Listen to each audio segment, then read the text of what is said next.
You will see that there is an example that has been done for you. On this occasion only, the conversation relating to this will be played first. Expats Helpline, Terry Davies here. What can I do for you? Hello, Terry. I've been in this country for a while, and I've just been offered a job in the city, so I think I'm going to need to open a bank account. I haven't had one before, so I'm wondering what papers I need. Well, basically you'll need to be able to prove to the bank that you're who you say you are, and that you live where you say you do, okay? Uh-huh. And for some banks, at least, that means you'll have to show them 2 separate pieces of identity. So I'll run through the list if you like. Yes, please. Okay. I'll bring it up on the screen. Let's see. Here it is. Right. The first thing it says is a valid passport. The first document is passport. So passport has been written in for you. Now we shall begin. You should answer the questions as you listen because you will not hear the recording a second time. Listen carefully and answer questions 1 to 7. Expats Helpline, Terry Davies here. What can I do for you? Hello, Terry. I've been in this country for a while, and I've just been offered a job in the city, so I think I'm going to need to open a bank account. I haven't had one before, so I'm wondering what papers I need. Well, basically you'll need to be able to prove to the bank that you're who you say you are, and that you live where you say you do, okay? Uh-huh. And for some banks, at least, that means you'll have to show them 2 separate pieces of identity. So I'll run through the list if you like. Yes, please. Okay. I'll bring it up on the screen. Let's see. Here it is. Right. The first thing it says is a valid passport. Mine's Australian. Yes, that would be fine, of course. The next one is a driving license, and again, one from your country would be okay. Then that's followed by birth certificate. Oh, hang on, that's only if you're under 18. Which I'm not. Right, so not that then. But you can also show them a benefit book. For instance, if you're in ill health, or unemployed, or getting income support. Yes, I could bring that. Or a letter from my employer, maybe? Well, that's not actually on the list, so we'll have to assume you can't. Okay. And to prove where I live? Again, there are several possible things listed here.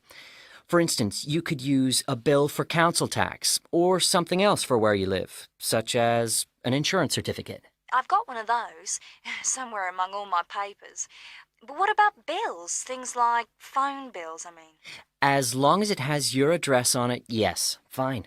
So a bill for my mobile would do, would it? I'm afraid it would have to be for a fixed line phone. You could use other types of household bill, though, as long as you get them through the post. How about an electricity bill? That'll say where I live, won't it? If it's in your name and not that of a landlord, yes. It is, so I'll probably take that then. There's one other you might want to use, a vehicle registration document. If you have a car or motorbike or something, of course. No, I haven't actually. Now, I believe there's a bank actually inside the commercial centre, and I might open an account there, seeing as how that's where I'll be every day. Yeah, that would seem to make sense. I know people who bank there. I actually read about it in a city guide. My cousin picked it up when he was here a couple of years ago, and I made a few notes. Do you mind if I run through them with you now, just to make sure the details haven't changed? Fine, go ahead. Okay, first question. It's still a branch of the Popular Bank, is it? The one with links to Australian banks? No, it's actually been taken over by another big banking group, the Savings Bank. It still seems quite popular, though, especially with people doing business in the Asia-Pacific area. And when is it open, Monday to Saturday? I'll have to check their website for that. Give me a second or two, will you? Sure. Right. I've got it. Customer service, and it's just weekdays, I'm afraid. Does it say what their business hours are? I'm just looking for that. It's on a different page for some reason. I think there's been a change at some banks in the last year or so. Yeah, here it is.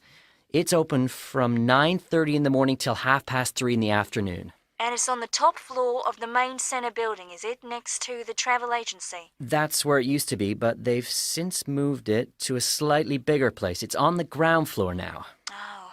And one last thing on this. I know most banks give incentives to young people to open accounts with them, but apparently this one didn't. Do you know if they're offering anything these days? I'll just check. I'm sure they'd say so on their new clients page if they were. No, there's nothing mentioned here. That's a pity.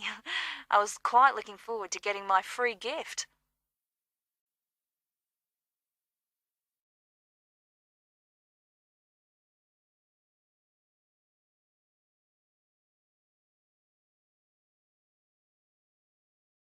Before you hear the rest of the conversation, you have some time to look at questions 8 to 10.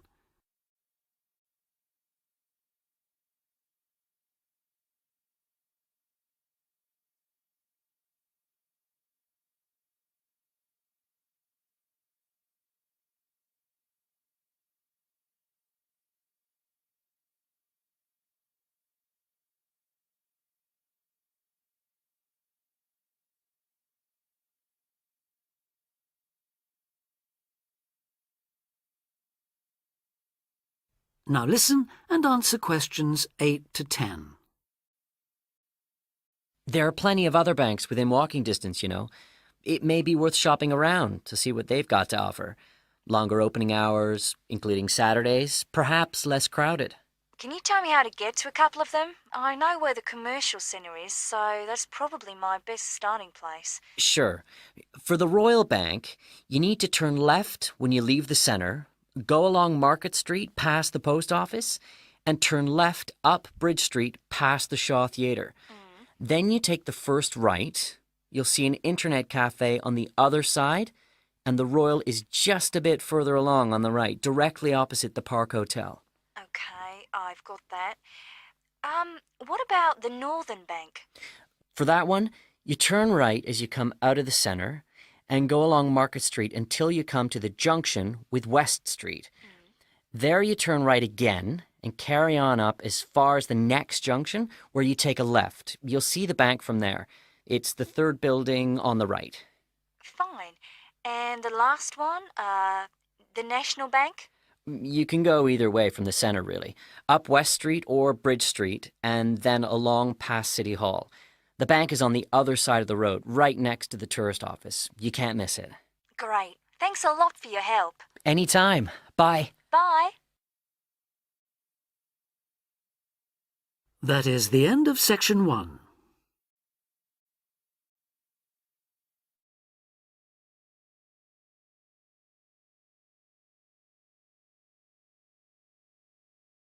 Test 4, section 2.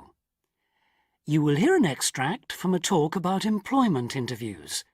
First, you have some time to look at questions 11 to 14.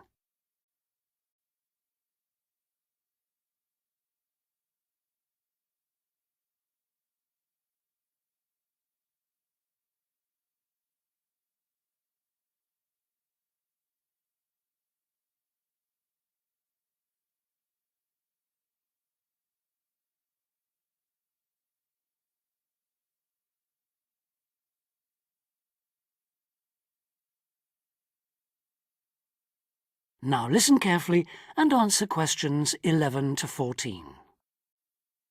Today I have with me Sandy Richardson of the local Workforce Center, and she'll be talking about that critical step towards the goal of employment, the interview.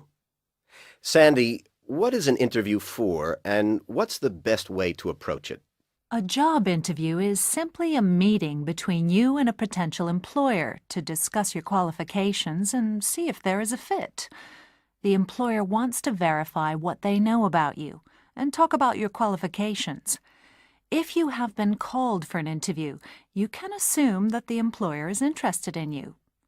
The employer has a need that you may be able to meet, so it's your goal to identify that need and convince the employer that you're the one for the job. As everyone knows, interviews can be stressful, but when you're well prepared, there's no reason to panic. Preparation is the key to success in a job search, and you can begin by collecting together all the documents you may need for the interview, such as extra copies of your resume, lists of references, and letters of recommendation. You could also take some work samples, selecting from what you have designed, drawn, or written, for instance. And make sure you have a pen and pad of paper for taking notes. The next step is to find out about the post. The more you know about the job, the employer, and the industry, the better prepared you will be to target your qualifications. Always request a job description from the employer and research employer profiles at the Chamber of Commerce or local library. You could also try to network with people who work for the company or with employees of companies associated with it. The next step is to match your qualifications to the requirements of the job. A good approach is to write out your qualifications along with the job requirements. Think about some standard interview questions and how you might respond. Most questions are designed to find out more about you, your qualifications, or to test your reactions in a given situation. If you don't have any experience or skills in a required area, think about how you might compensate for those deficiencies.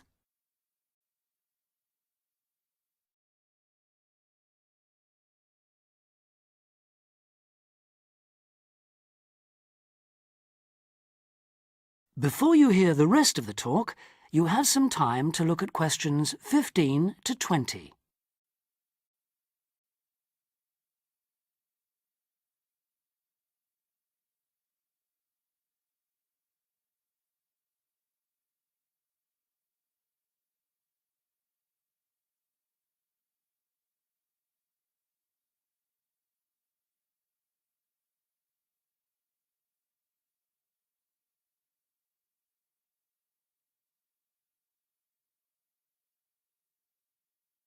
Now listen and answer questions 15 to 20.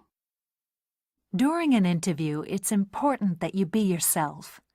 Get a good night's sleep and plan your travel to be there in plenty of time so that you're not arriving out of breath with 30 seconds to spare. Don't, though, present yourself for the interview too early, 10 minutes at most. In the interview, listen carefully to each question asked. Take your time in responding and make sure your answers are positive. It's important to express a good attitude and show that you're willing to work, eager to learn, and are flexible.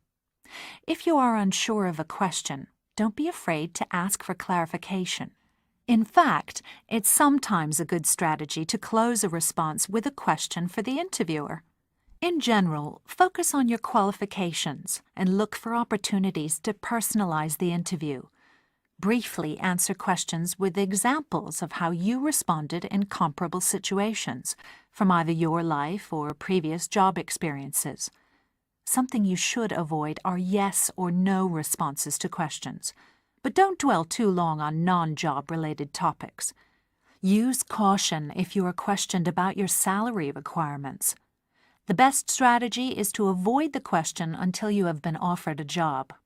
Questions about salary asked before there is a job offer are usually screening questions that may eliminate you from consideration, so be warned.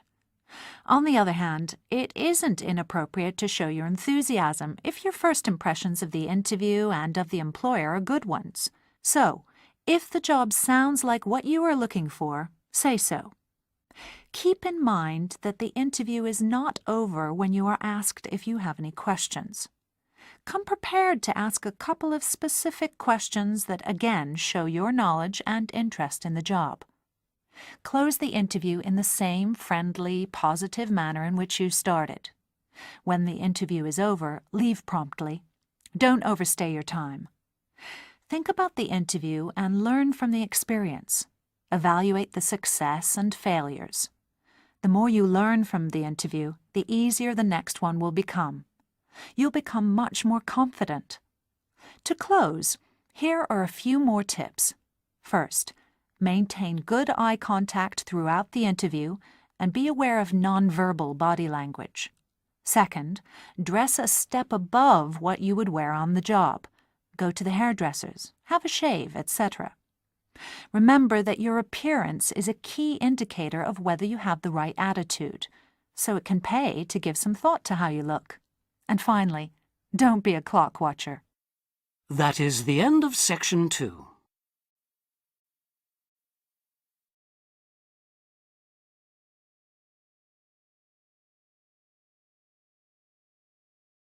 Test 4. Section 3. You will hear a tutor and some students discussing choosing courses at a college. First, you have some time to look at questions 21 to 24.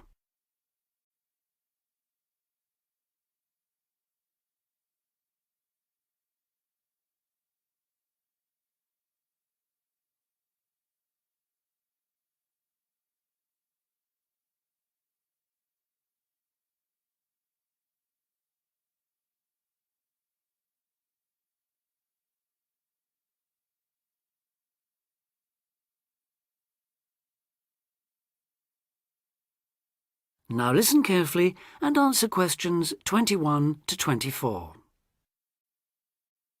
As you know, this week you choose your modules for the first year of study. So this introductory meeting is aimed at helping you make informed choices. I think the best way to do this is on a question and answer basis. So who'd like to start? Pat. Yes.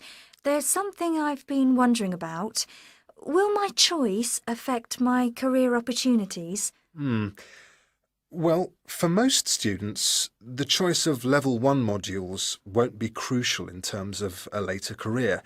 In fact, many graduate-level jobs will accept graduates from a range of degree courses. Employers will often be at least as interested in how well a student has performed academically and how the whole experience of university has developed the student as a person, as in the detail of the course options chosen. Selecting modules that will interest you and in which you think you will be particularly successful is therefore also likely to make good sense in career terms. On certain degree courses, though, module choice can be important. This applies mainly to vocational courses, where the degree confers an accredited professional training as well as university education. Usually the modules students are required to take will include all those needed to meet those professional requirements. Your academic department, in this case chemical and process engineering, and the university's career service will be able to advise you, and will be pleased to help you sort out anything you're not certain about. Right.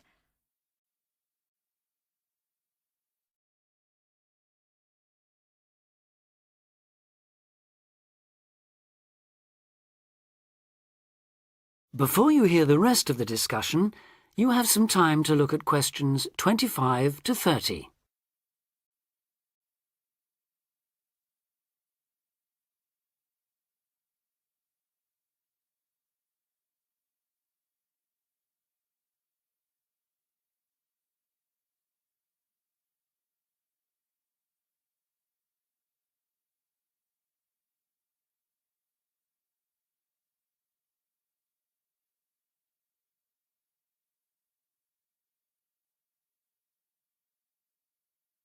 Now listen and answer questions 25 to 30.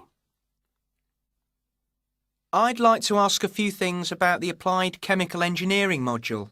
Fine. What would you like to know? Well, apart from the work on practical engineering, what other topics are covered? Some that might surprise you. One that students always seem to like includes interviewing techniques, presentation skills, and producing written reports. They sound interesting. How are they taught? Through lectures, practical classes, and personal tutorials. Applied chemical engineering lasts all year, of course, so there's plenty of time. And what about assessment? Through project work, usually, or dissertation. Not exams as such. Is that the same for the information technology part of the module? Yes, things like word processing and learning to create spreadsheets are tested in a similar way on this module. That's not the case in some other modules, is it? No, it isn't. Are you thinking of any in particular? Yes, I'm considering doing fluid mechanics. Ah. The work on flow analysis looks interesting and I like the look of some of the other topics too. So, how is that module tested? That's one of those which still uses written exams.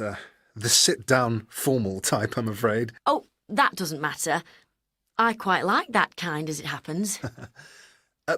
Pat, you've got a question. Yes. I was wondering about Science 1 in chemical engineering.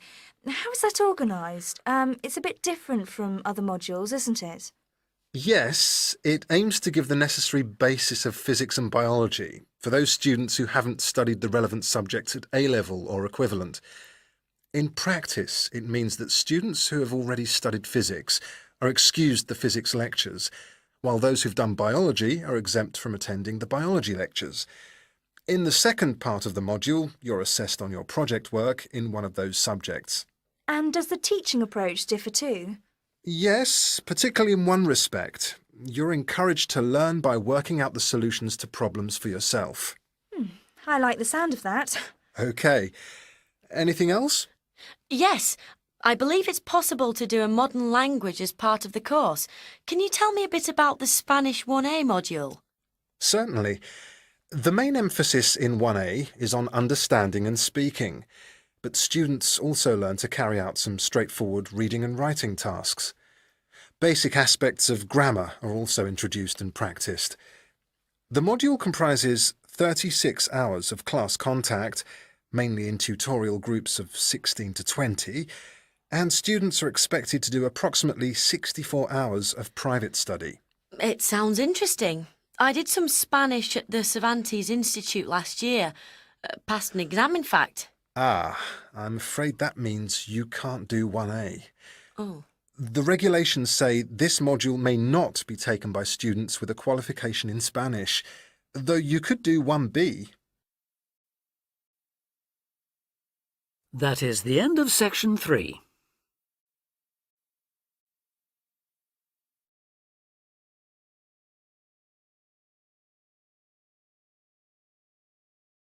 Test 4. Section 4. You will hear part of a lecture about a crater in Australia. First, you have some time to read questions 31 to 40.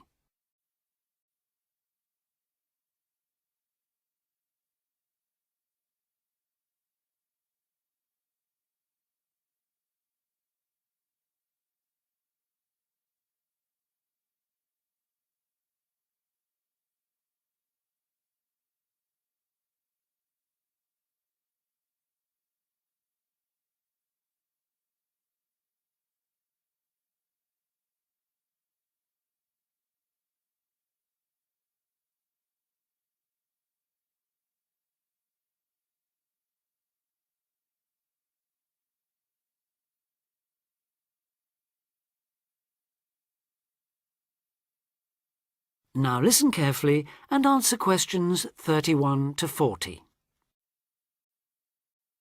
Lake Acraman in South Australia is Armageddon for the purist. No other meteorite impact on Earth has stamped the surrounding rocks with such an abiding, unequivocal geological record of collision, earthquake, wind, fire and tsunami, the giant waves formed by major Earth movements. The story it tells is elemental, without dying dinosaurs or even Bruce Willis to complicate its simple message of destruction. First, the numbers. About 590 million years ago, a rocky meteorite more than 4 kilometres across and travelling at around 90,000 kilometres an hour slammed into an area of red volcanic rock about 430 kilometres northwest of Adelaide.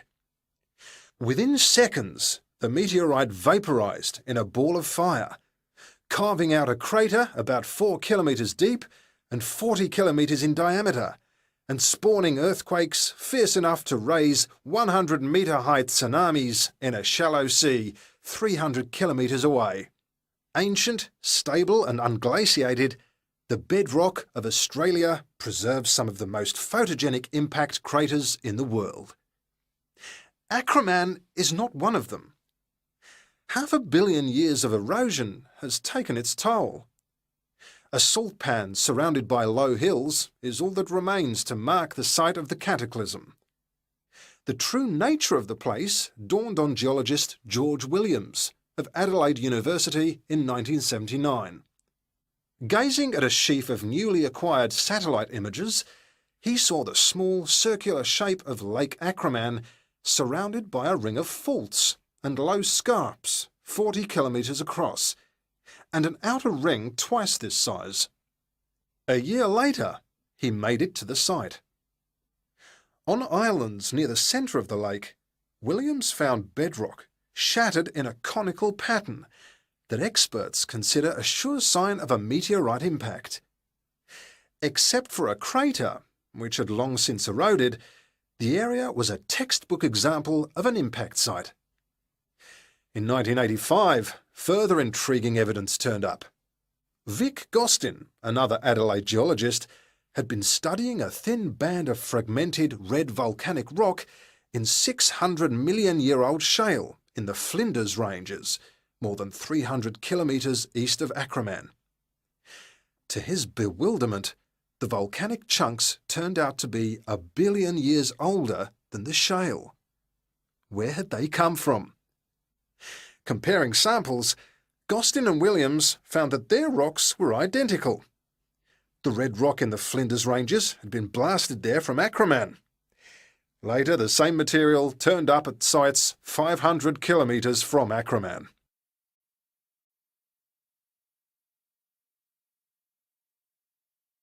Everywhere, the bands of fragments showed the same structure. Coarse pebbles at the bottom, then a cocktail of silt and sand, then layers of increasingly fine sand, distorted on top into a wavy, scalloped pattern. These layers also show, step by step, how the meteorite transformed the floor of an ancient sea hundreds of kilometres away, according to Malcolm Wallace of Melbourne University. First came the earthquake.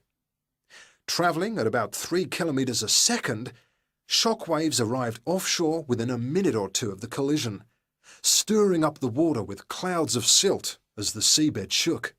Then shattered rock from the explosion arrived by air. Pebbles and boulders crashed into the water, reaching a depth of about 200 metres within a minute. One day they would become the lower band of the Flinders Rock. Sand took up to an hour to come to rest, finally bedding down with the silt that was also now settling on the sea floor, as the effects of the earthquake died away. This mixture would eventually form the next layer. About an hour after the meteorite's impact, huge waves rolled in, leaving the ripples on the surface that later hardened into rock. Clear as mud is not an oxymoron. In Acraman, the arid, timeless Australian outback has preserved the closest thing the Earth can boast to a perfect pockmark, the pinnacle of imperfection. That is the end of Test 4.